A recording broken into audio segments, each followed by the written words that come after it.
लातूर शहराचे विद्यमान आमदार, महाराष्ट्राचं उगवतं नेतृत्व आणि आम्ही सर्वांचे नेते माननीय अमित विलासराव देशमुख यांचा 21 मार्च रोजी वाढदिवस आहे. त्या वाढदिवसानिमित्त मी माझ्या वतीनं, माझ्या वार्डाच्या वतीनं आणि गोंदपूरकर परिवाराच्या वतीनं अमित भैयाचं हार्दिक असं अभिनंदन करतो. माझा अमित भैयाचा संबंध तसा जरी गेली 7-8 वर्ष झालं मी काँग्रेसमध्ये असल्यापासून आला असला तर त्यापूर्वीही अन्य कैलासवासी विलासराव देशमुख साहेब यांच्या काळात अनेक वेगवेगळ्या कामासाठी माझा अमित भैयाचा संपर्क व्हायचा. पण त्याही वेळेपासून मला या अमित भैयात जाणवतं, कारण नसताना लोक त्यांच्याविषयी काहीतरी वेगळ्या प्रतिक्रिया उमटत होते. पण जेव्हा मी प्रत्यक्ष त्यांच्या जवळ गेलो तेव्हा मला कळालं की लोक सांगतात आणि प्रत्यक्ष असलेल्या अमित देशमुखाच्या स्वभावात जमीन आसमानचा फरक.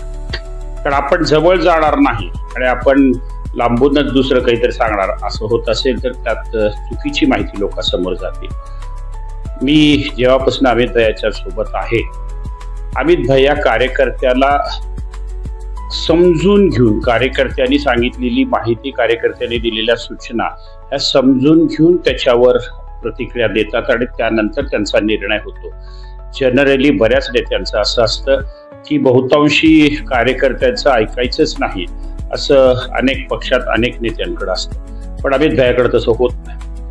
मी लातूर महानगरपालिकेचा सभापती असताना अनेक निर्णयाच्या बाबतीत लोक मला असं सांगायचे की भैयाला विचारून तुम्हाला करावं लागेल, भैयाला सांगावं लागेल. पण मी एकदा जेव्हा भैयाला विचारायला गेलो की भैया काही निर्णय असे आहेत, त्याबद्दल आपण काय करायचंय, आपलं मत काय किंवा त्याबद्दल काय निर्णय घ्यावा, त्यावेळी त्यांनी पहिल्यांदाच मला असं सांगितलं की तात्या तुम्ही सिनियर आहात, तुम्हाला नगरपालिकेचा अनुभव आहे आणि प्रत्येक गोष्ट मी तुम्हाला सांगावी असं नाही, तुम्ही लोकांना समाधान होईल असं आणि नगरसेवकांना रुचेल असा निर्णय घ्याल अशी मला अपेक्षा आहे. त्यात अडचण आली तरच तुम्ही माझ्याकडे या, अन्यथा तुम्ही तुमच्या पातळीवर निर्णय घ्यायला सक्षम आहात, तुम्ही घेऊ शकता.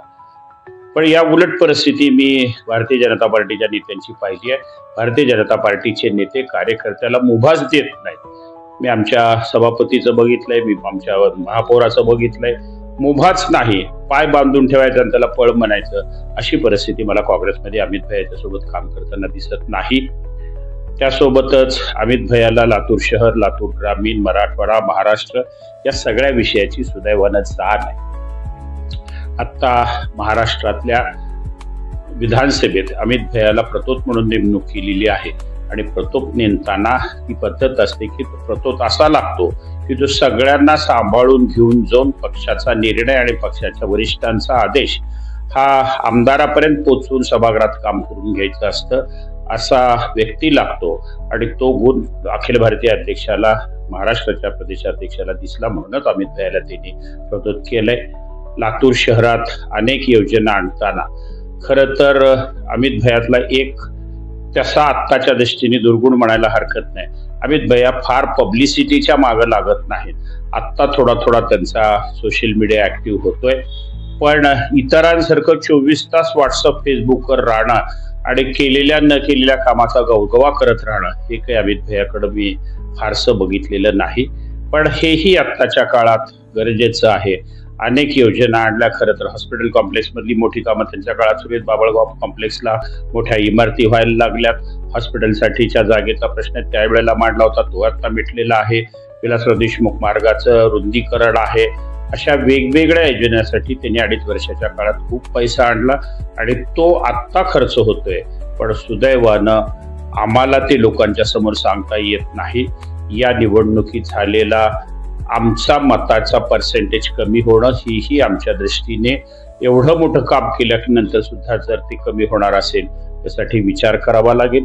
कार्यकर्ता म्हणून आम्हाला पुढच्या काळात याहीपेक्षा मोठं काम करावं लागणार आहे. कारण लोक असं सांगतात की अमित देशमुखांना विलासराव देशमुखाचा वारसा मिळाला. हे खरं आहे, वारसा मिळाला तरी कर्तृत्व सिद्धच करावं लागतं. आणि माझं स्वतःचं असं मत आहे की अमित देशमुख साहेबांनी गेल्या 10-15 वर्षात आमदारकीच्या काळात स्वतःचं कर्तृत्व सिद्धच केलंय. ते महाराष्ट्राने पाहिलंय आणि हे महाराष्ट्राचं नेतृत्व पुढच्या काळात वाढलं पाहिजे. ते आपण लातूरकरांनी जपलं पाहिजे आणि हे नेतृत्व उद्या महाराष्ट्राचं नेतृत्व करायला सक्षम असेल अशी शुभेच्छा देऊन मी आपली मुलाखत थांबवतो. जय हिंद, जय सहकार.